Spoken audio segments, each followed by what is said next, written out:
Assalamualaikum warahmatullahi wabarakatuh. Alhamdulillahi rabbil alamin. Wassalatu wassalamu ala asyrafil anbiya'i wal mursalin Sayyidina wa maulana Muhammadin wa ala alihi wa sahbihi ajma'in.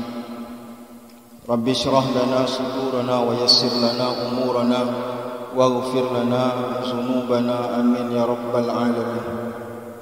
Bapak dan Ibu yang dimuliakan Allah Subhanahu wa taala, kita puji Allah. Alhamdulillahirabbil alamin, nikmat yang tak pernah berhenti Allah berikan kepada kita.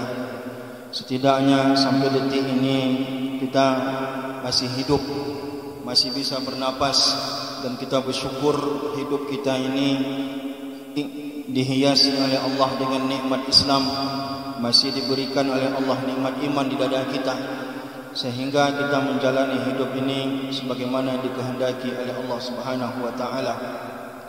Dan sebagaimana Rasulullah katakan, iza qultal hamdulillah faqad syakarta fazadak. Apabila kamu membaca alhamdulillah, Allah anggap itu sebagai ungkapan syukur, dan dengan rasa syukur itu Allah akan tambahkan nikmat dalam dirimu. Suatu ketika seorang perempuan meninggal anak bayinya, Allah bertanya kepada malaikat maut, "Malaikat, kamu cabut nyawa anak ibu itu, benar ya Allah, sudah sampai ajalnya. Buah hati ibu itu, benar ya Allah. Penyejuk matanya kamu cabut, benar ya Allah." Apa yang dia ucapkan wahai malaikat? Kata malaikat maut, "Hamidaka wastarja'a ya Allah." Dia tetap memujimu ya Allah, dia tetap memujimu membaca alhamdulillah dan membaca inna lillahi wa inna ilaihi raji'un. Maka kata Allah kepada malaikat, kagum Allah kepada ibu ini. Meskipun dalam keadaan berduka yang luar biasa, dia tetap memuji Allah, membaca alhamdulillah. Ibnu laha baitan fil jannah. Malaikat bangunkan untuk ibu itu rumah di surga. Wasammuha bi baitil hamdi. Kasih nama rumah itu dengan Baitul Hamdi, yaitu rumah pujian, karena sayangnya sama Allah kepada hambanya yang setiap saat dalam keadaan apapun dia tetap memuji Allah, mengucapkan alhamdulillah rabbil alamin. Namun di tempat kita, kalau ada orang berduka membaca alhamdulillah ini perlu diperhatikan keadaannya. Nanti orang justru marah kalau kita bicara alhamdulillah ketika ada musibah, karena ketidaktahuan sebenarnya. Berselawat kita Allahumma salli ala sayyidina Muhammad wa ala alihi wa sahbihi ajma'in. Sebelum saya memulai ceramah pagi ini, pertama saya mewakili Yayasan Tabung Wakaf Umat mengucapkan terima kasih kepada seluruh jamaah, terkhusus Masjid Ar-Rahman. Malam ini kita baca Ratibul Haddad. Ratibul Haddad disusun oleh ulama, seorang wali keturunan Rasulullah sallallahu alaihi wasallam, Abdullah bin Haddad. Meskipun matanya buta, tapi firasatnya sangat tajam sekali. Dia diminta oleh orang untuk menyusun satu zikir, maka dalam sekejap langsung dia bacakan zikir. Maka jadilah zikir yang kita baca tadi malam, Ratibul Haddad, meskipun tak bisa melihat. Dan zikir-zikir yang kita baca tadi malam, lebih dari separuhnya dikutip dari Rasulullah sallallahu alaihi wasallam, dan separuhnya lagi doa-doa yang disusun oleh para ulama. Maka setelah itu, semua ulama-ulama setelah itu menjadikan Ratibul Haddad ini sebagai rutinan mereka. Maka Ratibul Haddad tidak hanya diamalkan oleh orang-orang biasa, para wali pun tidak pernah meninggalkan Ratibul Haddad setiap malam. Maka afdalnya kapan dibaca? Habis Isya itu baca Ratibul Haddad. Ya, sebelum subuh yang penting kita ibadah malam, sisipkan waktu kita untuk membaca Ratibul Haddad. Karena Ratibul Haddad bukan amalan-amalan orang biasa, tapi banyak para wali mengamalkan Ratibul Haddad. Kemudian subuh ini kita baca Wirid Manzil. Wirid Manzil disusun oleh ulama yang ternama di India, Zakaria Al-Kandahlawi, rujukan daripada kawan-kawan kita jamaah tabligh. Hanya saja saya mohon maaf, ada satu halaman yang hilang. Maaf, ini kesalahan saya yang mencetaknya. Jadi saya mohon maaf pada pengurus, pada bapak ibu, saya kirim nanti filenya biar dicetak sendiri. Wirid manzil biasa diamalkan oleh para ulama ba'da salat subhi, setelah salat subuh. Saya dulu ketika di Bogor belajar, ini juga guru-guru saya membaca manzil itu subuh. Biasanya di kampung-kampung kita itu juga wirid manzil tapi tidak full. Ada baca manzil, cuma tidak full dia baca. Ya dia baca paling surah Fatihahnya, awal Baqarahnya, akhir Al-Baqarah. Tapi ada beberapa yang dia lewatkan. Kalau mau lengkapnya versinya ini. Jika ada kita sholat subuh berjamaah dan wirid bersama, memang ini butuh waktu 20 menit. Karena subhanallah, alhamdulillah, Allahu Akbar. Dan tadi kita baca tahlilnya 100 kali. Kalaupun mau dikurangi tidak apa-apa. Ya minimal sebulan sekali paling lama kita baca wirid manzil sama-sama di masjid. Karena isi daripada wirid manzil ini adalah ayat-ayat Quran, yang ayat-ayatnya ini adalah ayat-ayat pilihan. Kebanyakannya inilah adalah ayat yang dibaca oleh para peruqyah dalam meruqyah. Maka ini ayat penting bagi kita untuk mengamalkannya, terhindar dari sihir, terhindar dari kejahatan orang. Yang terpenting bagi kita bukan itu. Penting bagi kita adalah wirid-wirid manzil ini adalah ayat-ayat pilihan dan tentu saja kalau diamalkan pahalanya akan luar biasa. Ya, kalau fadilah-fadilah lain itu pemanis saja. Tapi yang penting bagi kita Allah sayang sama kita. Nah, tapi ada satu halaman tadi, saya mohon maaf tadi satu halaman hilang. Untung Maulana Hidayat ini hafal ya. Beliau orang jamaah tabligh biasanya hafal betul wirid manzil. Baik Bapak Ibu yang dimuliakan Allah Subhanahu wa taala. Dan kita ini adalah salat subuh. Maka ceramah kita pun tak keluar dari perkara salat subuh. Ada doa yang diajarkan oleh Rasulullah yang dia baca setiap subuh. Bacaannya singkat, hafal baca setiap subuh. Bacaannya Allahumma inna nas'aluka ilman nafi'ah wa rizqan wasi'ah wa amalan mutaqabbala. Cuma 3 yang diminta sama Rasulullah. Kalau bisa kita pun setiap hari minta ini. Kalau sendiri saya baca sekali lagi mudah-mudahan langsung hafal. Allahumma inni as'aluka ilman nafi'an wa rizqan wasi'an wa amalan mutaqabbala. Dah hafal Pak ya? Kalau hafal juga nanti WA saya kirimkan. Allahumma inni as'aluka ilman nafi'an wa rizqan wasi'an wa amalan mutaqabbala. Ini adalah amalan yang dibaca oleh Rasulullah setelah salat subuh. Memulai hari dengan membaca doa ini. Sehingga setiap hari kita sepanjang hari kita 24 jam kita mulai dengan doa ini, maka sehari kita dapat 3 itu. Pertama kita minta ilmu yang bermanfaat. Yang kedua minta rezeki yang banyak. Yang ketiga minta amal ibadah yang diterima oleh Allah Subhanahu wa taala. Itu isinya. Ilman nafi'ah, ilmu yang bermanfaat, wa rizqan wasi'ah, rezeki yang luas yang banyak, wa amalan mutaqabbala, rajin beribadah pada hari itu dan ibadah itu diterima oleh Allah Subhanahu wa taala. Maka penting bagi kita untuk membuka hari dengan cara yang benar. Penting bagi kita membuka hari dengan cara yang benar. Imam Ghazali dalam kitab Bidayatul Hidayah itu lengkap menceritakan bagaimana caranya bangun tidur dengan cara yang benar. Disyarah lagi oleh Imam Nawawi dalam Nurul Ubudiyah. Kata Imam Ghazali, jangan sampai bangun tidur itu udah masuk waktu subuh. Maka di zaman Rasulullah azan subuh itu 2 kali, tak 1 kali. Subuh di zaman Rasulullah yang azan pertama adalah Bilal bin Rabah. Yang kedua baru azan Abdullah bin Ummi Maktum. Azannya Bilal bin Rabah kata Rasulullah bagi yang masih sahur lanjut. Artinya apa? Azan pertama itu belum masuk waktu. Maka saat di Mekah, di Madinah dan di Medan tempat kami itu tak pernah meninggalkan azan subuh 2 kali. Pakai as-salatu khairum minan naum pada azan pertama. Karena fungsi daripada azan pertama membangunkan orang dari tidur. Kami orang-orang Medan biasa azan subuh 2 kali. Sampai di Pekanbaru tidak pernah kedengaran subuh 2 kali. Kalau azan Jumat 2 kali itu sejak di zaman Utsman bin Affan. Azan subuh 2 kali itu sejak zaman Rasulullah sallallahu alaihi wasallam. Lebih kuat mana untuk diamalkan? Jumat 2 kali atau subuh 2 kali? Tapi masalahnya mana yang paling mudah untuk dikerjakan? Nanti jadi beban pula tambahan untuk petugas masjid kita. Ya, tapi tidak apa-apalah kalau kita menjalankan sunnah. Kalau kita ingin menjalankan sunnah, biar kampung kita ini berkah. Jangan bangunkan orang sahur menjerit-jerit lagi. Sahur, sahur, sahur. Di mana ajarannya? Siapa yang mengajarkan jerit-jerit untuk bangunkan orang sahur? Mumpung bangun azan aja, ngapain jerit-jerit? Kenapa? Karena penting bagi seorang muslim bangun jauh sebelum masuk waktu subuh.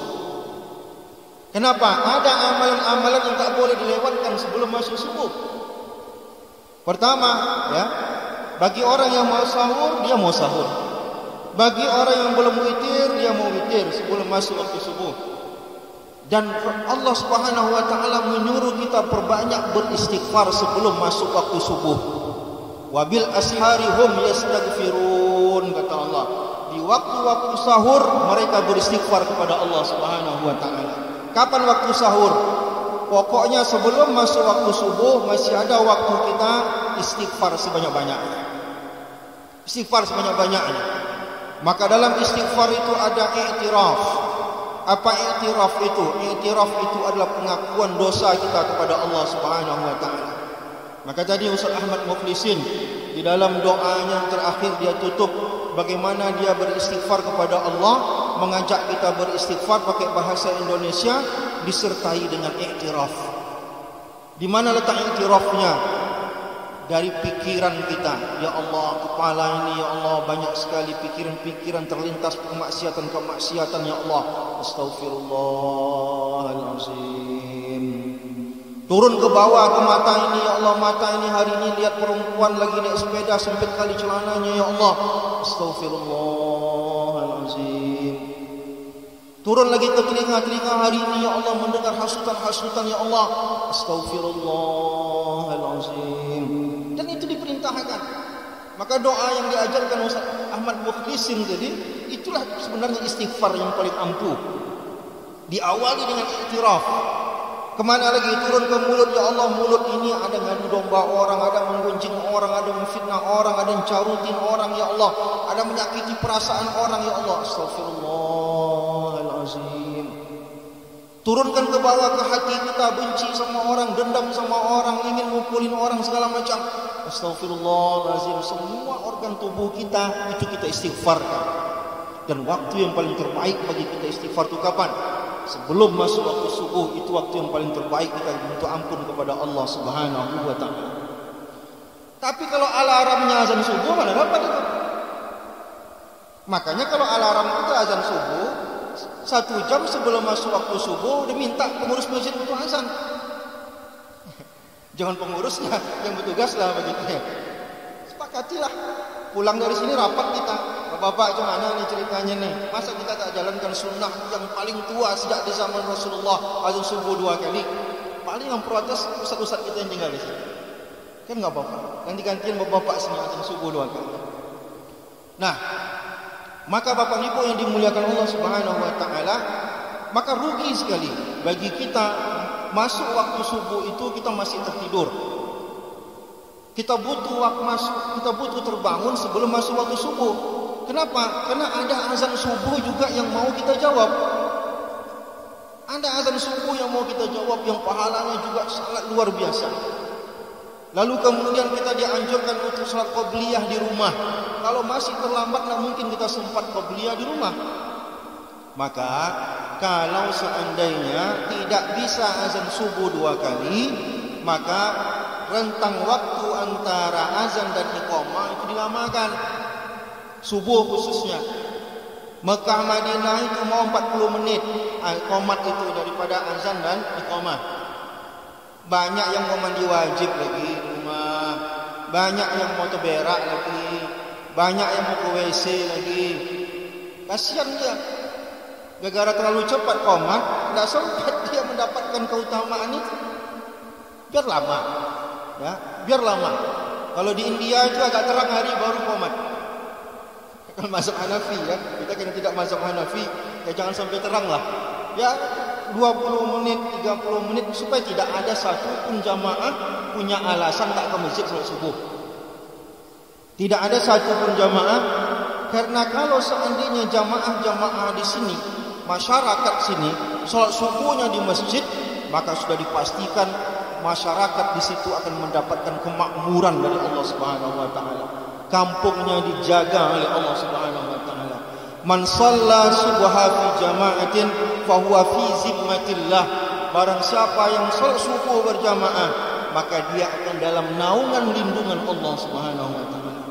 Maka jika sekampung ini salat berjamaah subuh, maka kampung ini akan dijaga oleh Allah dari perkelahian, dari maling-maling, dari wabah penyakit, semuanya milik Allah. Akan Allah hindari itu dari kita. Tapi subuhnya berjamaah. Jangan cuma imam sama muazzin aja yang ke masjid, tak cukup. Kebanyakan masjid semuanya berjamaah. Hujan pun ke masjid. Aduh Ustaz, hujan Ustaz. Memang kali ini di kampung kita ni hujan. Dari kecil kita lagi dah hujan. Keluarkan mobil tu bawa ke masjid. Aduh Ustaz, baru dicuci sore kemarin Ustaz. Itu jadi malapetaka bagi kita. Jadi celaka bagi kita. Harta kita tak bisa mengantarkan kita ke masjid. Ini ya, ingat itu. Kalau harta kita tidak membuat kita makin mudah beribadah, harta itu jadi celaka bagi kita. Tengok rumah Allah, tengok rumah kita, cantik tak rumah kita di rumah Allah lagi. Celaka rumah kita itu. Rumah Allah panas, rumah kita dingin. Berarti nyaman pula rumah Allah daripada rumah kita. Rumah kita rumah Allah. Tak ada adab kita sama Allah Subhanahu wa taala. Ya, untung di sini dingin. Jadi saya berani menceramahkan. Di rumah kita karpetnya tebal, rumah Allah itu sampai bekas-bekas kening orang sujud dibuat. Tapi di sini alhamdulillah tebal, maka berani saya ungkit-ungkit itu. Malu kita sama Allah, ada adab. Nah, maka dianjurkan bagi kita solat qabliyah di rumah. Wudu lebih afdal di rumah, solat sunnah juga lebih afdal di rumah. Kata An-Nawawi Al-Bantani, setelah solat qabliyah subuh berbaring seperti mayat, baca Allahumma Rabbi Jibril, Allahumma Rabbi Mikail, Allahumma Rabbi Muhammad sallallahu alaihi wasallam, ajirni minan nar. Itu yang diajarkan ya dalam kitab Muraqil Ubudiyah, supaya sehari itu kita ingat mati terus. Habis qabliyah subuh tadi sebelum berangkat masjid berbaring sebentar, baca doa itu. Supaya seharian kita ingat mati. Karena tidak ada yang bisa membentengi kita dari kemaksiatan-kemaksiatan kecuali satu, ingat pada kematian. Maka melayat mendatangi jenazah, ikut menyolatkan jenazah, ikut mengantarkan mayat sampai ke kuburan, itu pahalanya sebesar gunung Uhud. Kenapa besar betul pahalanya? Karena tidak ada nasihat yang lebih baik daripada itu. Tidak ada nasihat yang lebih baik daripada kematian. Maka jika ada di lingkungan ini orang yang malas datang melayat, ini orang tak takut sama Allah Subhanahu wa taala, tidak ada nasihat untuk dia. Nah, kemudian berangkatlah ke masjid. Berangkat ke masjid itu bisakinati wal waqar. Kalaupun dah qomat jangan lari-lari ke masjid. Kalaupun dah qomat jangan lari-lari ke masjid, tetap jalan santai. Tak dibenarkan ke masjid itu buru-buru ngos-ngosan sampai ke masjid. Kalau terlambat nanti masbuk. Tapi jangan biasakan. Ya, jangan biasakan. Kalau rumah kita terlalu jauh dari masjid, salat qabliyahnya di masjid aja. Jangan nanti gara-gara salat qabliyah di rumah terlambat berjamaah. Karena dapat rakaat pertama, dapat takbiratul ihram pertama, itu pahalanya besar. Dapat saf pertama lebih besar pahalanya daripada saf dua. Ingat, kaedah dalam agama kita, urusan sosial mendahulukan orang, tapi urusan ibadah tidak boleh mendahulukan orang lain. Ini kaedah. Kita kalau urusan makan dulukan orang yang lebih tua. Tapi kalau urusan ibadah jangan didorong-dorong orang ke saf pertama, kita maju. Itu kaedahnya. Ini tidak saling sopannya sama orang, urusan ibadah pun mendahulukan orang. Tidak boleh itu. Itu kaedah yang disusun itu. Dijaga dengan baik kaedah itu. Ya. Kalau kita layak imam, imam. Kalau kita layak azan, azan. Kata Rasulullah SAW, seandainya kalian tahu pahala berada di saf yang pertama dan kalian tidak bisa berada di saf yang pertama kecuali dengan mengundi, dan pasti undi itu, kata Rasulullah. Kumpulkan nama bapak-bapak ini termasuk dalam botol, kita kocok. Kayak kocok arisan. Siapa yang keluar namanya? Ini Pak Sekolan. Ini sop 1, kocok lagi. Keluar namanya lagi, bapak ini masuk. Sampai segitunya, kata Rasulullah. Kalau kalian tahu betapa pentingnya berada sop yang paling depan, maka datangnya nggak terlambat. Kalau datangnya terlambat, mana dapat sop pertama? Datang orang pejabat dia, jangan didahulukan yang di sop pertama. Kita dulu maju, biar dia di belakang. Kecuali urusan makan, kecuali urusan-urusan sosial, mengantri dan segala macam, wajib kita menjaga adab kepada orang yang lebih tua, jaga adab kepada pemimpin. Tapi urusan ibadah kita harus lebih dahulu maju daripada orang lain. Nah, sampai ke masjid, maka kita pun salat berjamaah. Jaga jamaah, teristimewa subuh. Man shallal isya fi jama'atin ka'annama shalla nisfal lail. Orang yang salat isya berjamaah seakan-akan dapat setengah pahalanya seperti salat setengah malam. Malam itu mulai maghrib subuh, berarti 10 jam setengah. Ya, 10 jam setengah, itu 11 jam. Orang yang isyaknya berjamaah, pahalanya seperti solat setengah daripada 10 jam tadi. Wa man shalla subha fi jama'atin, tapi orang yang salat subuhnya berjamaah, ka'annama shallal laila kullah, seakan-akan sepanjang malam itu dia salat. Jadi subuh ini jangan tinggalkan. Sedangkan qobliyahnya saja pahalanya lebih besar dibandingkan dengan qobliyah-qobliyah yang lain. Apalagi salat wajibnya itu lebih besar keutamaannya untuk kita jaga dibandingkan dengan salat-salat fardu yang lain. Maka subuh berjamaah itu sangat penting. Banyak hadis-hadis. Bahkan kata Rasulullah, man shallal bardaini dakhalal jannah. Barang siapa yang salat dua barat itu maksudnya adalah subuh dan asar, itu pasti masuk surga. Artinya apa? Bukan yang lain tak perlu salat, enggak. Disebut salat subuh di situ menunjukkan subuh ini sangat-sangat istimewa. Maka kita paksakan diri kita, harus ada mujahadah. Kita lawan kantuk kita, kita lawan malas kita. Hujan pun hari pergi kita ke masjid salat subuh. Habis salat subuh berzikir. Disunnahkan bagi kita jangan bergerak dulu dari tempat zikir. Kata Rasulullah sallallahu alaihi wasallam, "Man qala fi duburi salati subhi wa huwa sanin rijlaihi qabla an yatakallam." Barang siapa yang membaca selesai salat subuh, kakinya masih terlipat, jangan disilakan dulu. Habis Assalamualaikum warahmatullahi, Assalamualaikum warahmatullahi, jangan bergerak dulu.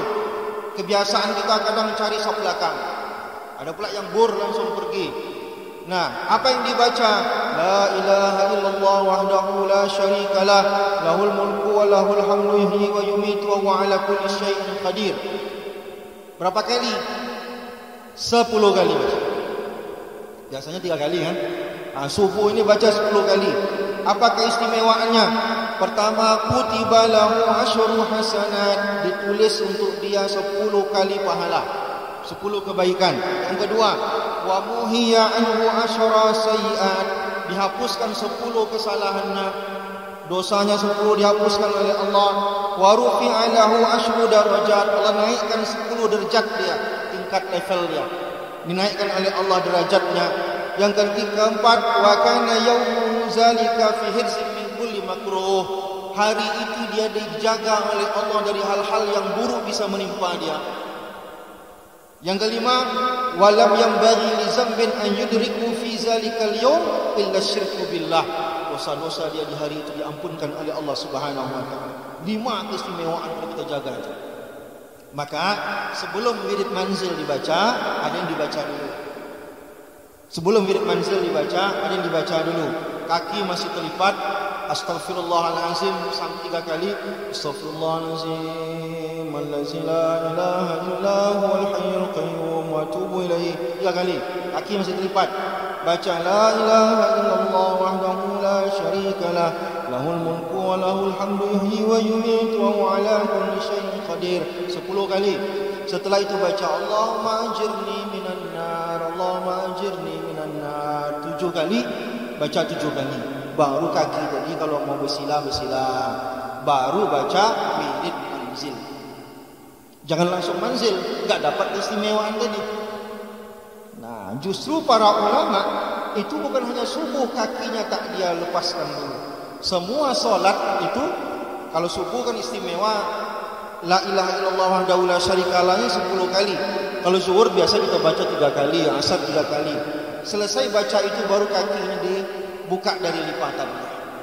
Nah, ini sunnah, dijalankan bagus. Tak mau tak dapat pahala, kan gampang. Artinya tak sampai berdosa juga kalau ditinggalkan. Tapi kalau sholat berjamaah, zikir berjamaah itu penting. Kalau bisa yang kayak gini diamalkan. Bagi yang punya waktu, tak punya waktu lama, pulang tak apa-apa. Ini bapak-bapak pensiunnya ngapain lagi? Duduklah, zikir sampai terang hari, sholat isyraq. Nah, banyak zikir jauh lebih baik. Kalau bisa ceramah subuh itu setengah jam aja. Selebihnya gunakan untuk zikir. Jangan banyak belajarnya daripada ibadahnya. Harus seimbang juga. Ya. Belajar terus, beribadah tidak. Enggak boleh juga, harus seimbang. Nah, maka Bapak Ibu yang dimuliakan Allah Subhanahu wa taala, maka subuhnya penting. Maka Allah Subhanahu wa taala menyebut salat subuh ini Quran al-Fajr. Aqimi sholata liduluki syamsi ila ghazaqil lail wa Quran al-Fajr. Jadi Allah sebut subuh ini Quran al-Fajr. Maksud Quran al-Fajr itu adalah salat subuh ini bacaan-bacaannya harus panjang. Afdalnya begitu. Maka beda subuh sama maghrib. Kalau maghrib, salat wajibnya dipendekkan, salat ba'diyahnya dipanjangkan. Kalau subuh, salat qabliyahnya dipendekkan, salat wajibnya dipanjangkan ayatnya. Itu bedanya, kebalik antara subuh dengan maghrib. Bahkan kata sahabat apa? Rasulullah ini qabliyah subuhnya macam tak baca ayat. Begitu saking kan pendeknya ayat yang dibaca. Cuman sebagian ulama berdasarkan tajribah-tajribahnya ada yang menganjurkan baca qul ya ayyuhal kafirun di rakaat pertama, baca qul huwallahu ahad di rakaat kedua. Ada juga yang menganjurkan alam nashrah di rakaat pertama dan alam tarokai di rakaat kedua. Kalau Imam Ghazali, dalam kitab Muraqil Ubudiyah itu dianjurkan bukan qul ya ayyuhal kafirun dan qul huwallahu ahad, tapi dianjurkan rakaat pertama alam nashrah dan rakaat yang kedua baca alam tara kaifa fa'ala rabbuka bi ashabil fil. Nah, itu penting supaya apa? Merutinkan bacaan itu, maka insyaallah Allah akan jaga kita seharian itu. Nah, jadi subuh ini penting bagi kita. Jangan sampai subuh ini kita tidur. Maka cara bangun tidurnya mesti benar. Kata Rasulullah sallallahu alaihi wasallam, semua orang yang tidur maka kepalanya diikat oleh syaitan dengan 3 ikatan. 3 ikan kepala kita diikat oleh syaitan ketika kita tidur malam hari. Maka 3 ikatan ini mesti dilepaskan dengan 3 ibadah. Ibadah yang pertama adalah bangun tidur baca zikir. Minimal alhamdulillah bangun tidur. Itu minimal. Alhamdulillahillazi ahyana ba'da ma amatana wa ilaihin nusyur. Minimal itu kita baca, lepas satu belenggu setan di kepala kita. Kenapa penting bagi kita melepaskan itu? Supaya seharian itu jangan macam setan pikiran kita. Seharian pikiran kita ini dibelenggu oleh setan. Memutuskan sesuatu pun dipengaruhi oleh setan dalam diri kita. Buang itu dari pikiran kita, dari otak kita ini, yang diikat oleh setan tadi. Amalan keduanya apa? Amalan keduanya berwudu, lepas 2 ikatan. Amalan ketiganya solat. Setelah solat lepas semua 3 ikatan tadi. Maka penting bagi kita membuka hari dengan cara yang benar. Kata Rasulullah sallallahu alaihi wasallam, kalau tak kita lepaskan 3 ikatan ini, maka tubuh kita akan menjadi tubuh yang khabisun nafsi kaslan. Khabisun nafsi, buruk seharian kita. Ya, memutuskan sesuatu itu salah terus. Perbuatan-perbuatan kita nyakitin orang, perkataan-perkataan kita itu negatif, karena masih dipengaruhi oleh setan kepala kita. Tapi kalau kita lepaskan itu, maka tubuh kita akan menjadi tubuh yang thayyibun nafsi, kata Rasulullah. Thayyib tubuh kita. Thayyib artinya baik, pikiran positif, ucapan-ucapan positif, hatinya positif, tidak membenci orang, pikirannya positif ketika memikirkan sesuatu, perbuatan-perbuatannya juga bernilai perkara-perkara yang baik. Kenapa? Karena setan tidak membelenggu dia hari ini. Tapi cara bangun tidurnya mesti benar. Nah, bangun tidur mesti cara yang benar. Subuh jangan tidur. Kata Rasulullah SAW itu berdoa kepada Allah, Allahumma barik li ummati fi bukuriha. Ya Allah, berkahi umatku ini ya Allah pada waktu pagi-paginya ya Allah. Mafhum mukhalafahnya apa? Kalau udah siang enggak ada berkah itu lagi. Maka Ibnu Qayyim mengatakan apa? Orang yang subuhnya terjaga, tidak tidur, maka dia mendapatkan 2. Pertama, tubuhnya sehat, yang kedua rezekinya berkah. Tapi orang yang tertidur, anak kita yang kita biarkan tidur, bini kita yang kita biarkan tidur, laki kita biarkan tidur, maka 2 dia dapatkan. Pertama, rezekinya tidak berkah, tubuhnya gampang sakit. Kita sayang mana? Biarkan anak kita bangun dia. Ini malas pula membangunkan anak, kasihan masih kecil. Dia dari kecil dia belajar bangun. Kalau dia ngantuk kali nanti habis waktu syuruk nanti tidurlah. Nanti jam 6.30 mau tidurlah dia. Tapi jam subuh ini kan tidak lama. Sekarang misalkan jam 5 kurang 5. Masuk syuruk jam 6:20 misalkan. Selesai. Yang penting waktu yang ini Rasulullah ingin kita terbangun ini, jangan tidur kita. Kenapa? Keberkahannya di situ. Ya. Apalagi subuh ini luar biasa. Ya, malaikat-malaikat yang kiraman katibin.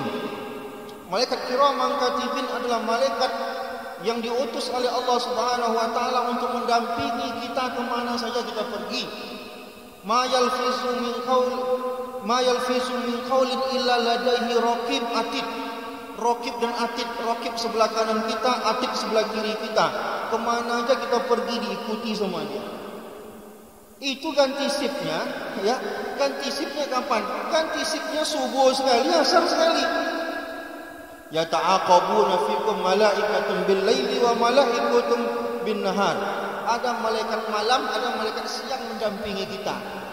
Itu ganti shift. Ganti shiftnya subuh dan asar. Subuh ini malaikat yang asar kemarin mencatat semua perkataan dan perbuatan kita. Subuh ini naik kepada Allah Subhanahu wa taala. Ya Allah, Ustaz Muhammad Hanafi dari asar kemarin sampai subuh ni ya Allah, ini catatan. Pertanyaan Allah cuma satu. Malaikat ketika kau tinggalkan tadi dia, ketika kamu ganti shift tadi dia ngapain? Apa kata malaikat? Dia sedang sholat subuh ya Allah. Lah, itu je pertanyaan Allah. Maksudnya apa? Kalau malaikat meninggalkan kita lagi sholat subuh, gampang urusan kita kepada Allah Subhanahu wa taala. Yang celaka itu kalau seandainya malaikat menjawabnya apa? Sedang tidur dia ya Allah. Kacau itu. Tadi bangun dia, golek-golek lagi dia tidur dia ya Allah. Kacau kita. Susah urusan laporan kita kepada Allah Subhanahu wa taala. Laporan malaikat ke Allah, ada yang harian, ada yang mingguan, ada yang tahunan. Yang paling bahaya ini yang harian. Karena harian 2 kali malaikat melapor kepada Allah. Yang mingguan 2 kali juga, Senin sekali, Kamis sekali. Maka kita sangat dianjurkan puasa Senin dan Kamis. Kalau Senin dan Kamis pertanyaan Allah lebih banyak. Pertama, malaikat dia masih syirik atau enggak? Yang kedua, masih bertengkar enggak sama orang belum damai? Oh ya Allah, tadi dia syirik enggak, tapi dia berkelahi sama tetangganya enggak selesai dah lebih 3 hari ya Allah. Itu berat urusan kita itu. Maka berkelahi sama orang yang lewat hari. Kok sampai nanti sampai malaikat melaporkan kita masih berkelahi sama orang, laporan kita enggak terima sama Allah. Sama. di bulan Sya'ban pun, satu hari di bulan Sya'ban itu kata Rasulullah, laporan harian kita juga, laporan tahunan kita juga naik kepada Allah sebagai rekapan. Tanyaan Allah cuma dua. Ya Allah, malaikat ini orang masih syirik atau enggak? Enggak ya Allah. Yang kedua, malaikat ini orang masih bertengkar enggak sama orang lain? Enggak ya Allah. Jika tidak syirik, tidak bertengkar sama orang, insya-Allah aman urusan laporan tahunan kita. Yang penting sama kita yang hari ini jadi. Ini sekarang di samping kanan saya ada malaikat rakib yang tak bisa saya lihat. Yang sebelah kiri saya ada malaikat atid yang tak bisa saya lihat. Disebut oleh Allah sebagai kiraman katibin. Kiraman katibin ini tidak ada satu pun kata yang keluar dari mulut saya sehari ini kalau tidak rakib yang mencatat, si atid mencatat. Orang itu cuma megang pena aja nih. Kata saya, baik atau buruk? Kalau baik dicatat sama rakib, kalau atid dicatat sama, kalau buruk dicatat sama atid. Saya lupa apa yang saya bilang. Allah enggak lupa apa yang saya bilang. Tercatat. Yang dicatat sama rakib sama atid nanti, itulah yang Allah tunjukkan. Faman ya'mal misqala dzarratin khairan yarah wa man ya'mal misqala dzarratin syarran yarah.